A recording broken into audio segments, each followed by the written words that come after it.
Prescripcionenfermera.com. Tema 18. Fármacos contra la psicosis y las manías.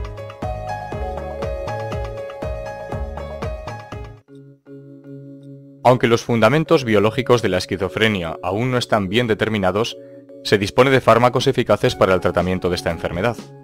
Los fármacos utilizados en el tratamiento de la psicosis se denominan neurolépticos o antipsicóticos. El término neuroléptico alude a los efectos adversos de estos fármacos a nivel neurológico, mientras que el término antipsicótico se refiere a la capacidad de estos fármacos para aliviar la psicosis. Comúnmente, los antipsicóticos se dividen en típicos y atípicos, diferenciándose por su mecanismo de acción. Antipsicóticos típicos. El primer antipsicótico típico fue la clorpromacina, que apareció a mediados del siglo XX. En la década de los 80 se asoció el efecto antipsicótico y los efectos adversos extrapiramidales de estos fármacos con el bloqueo de los receptores D2. Este bloqueo explicaría la eficacia de los antipsicóticos típicos en el control de los síntomas positivos de la esquizofrenia: ideas delirantes, alucinaciones, habla desorganizada y comportamiento catatónico, y la poca eficacia en el control de los síntomas negativos: aplanamiento emocional, alogia, abulia, ya que estos son dependientes de otros mecanismos. Químicamente, los antipsicóticos típicos se agrupan en varias clases, de las que la más representativa son las fenotiacidas, con la clorpromacina como principal representante, y las butirofenonas, cuyo fármaco prototípico es el haloperidol. Los tioxantenos son derivados de las fenotiacidas y el único fármaco que se utiliza en España es el zuclopentixol. Generalmente estos fármacos se presentan en preparados orales para tratamientos crónicos o intramusculares para tratamientos agudos y de urgencia. La absorción oral de las fenotiacidas no es muy rápida y su biodisponibilidad es baja, entre el 30 y el 35%, por el alto fenómeno de primer paso. Como son muy liposolubles, atraviesan bien la barrera hematoencefálica. Se unen altamente a proteínas y su eliminación es casi exclusivamente por metabolismo hepático, que originan múltiples metabolitos, algunos de ellos activos. El haloperidol se absorbe por vía oral mejor que la clorpromacina, con biodisponibilidad en torno al 60%, y se metaboliza a nivel hepático con una semivida que oscila entre las 18 y las 24 horas. Hay una gran variabilidad interindividual entre los niveles que se alcanzan.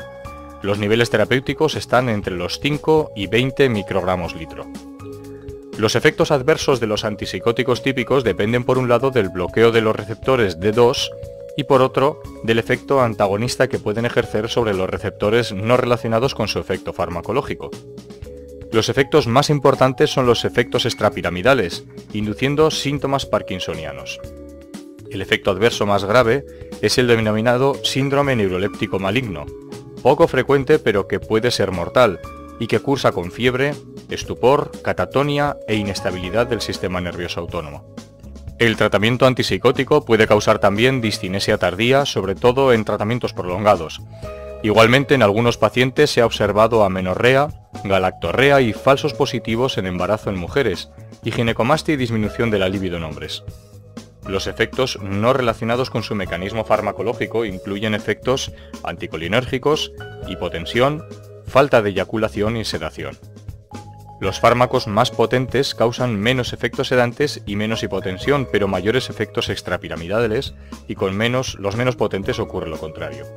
Esto se explica porque cuanto más potentes sean, mayor afinidad presentan por los receptores D2 y por lo tanto mayor probabilidad de causar efectos adversos relacionados con este mecanismo. Por último, conviene tener en cuenta que los antipsicóticos típicos pueden interaccionar con antiparkinsonianos, inhibiendo su acción, y pueden potenciar los efectos sedantes de las benzodiazepinas y antihistamínicos. Antipsicóticos atípicos. Se desarrollaron posteriormente a los típicos y presentan una eficacia y unos efectos adversos diferentes. Varias hipótesis tratan de explicar el mecanismo antipsicótico de estos fármacos. Por un lado, podían estar relacionados con el bloqueo de los receptores D2 y D4. Por otro, con el bloqueo de los receptores D2 y de serotonina. Y por último, su menor afinidad por los receptores D2 parece que evita los efectos extrapiramidales.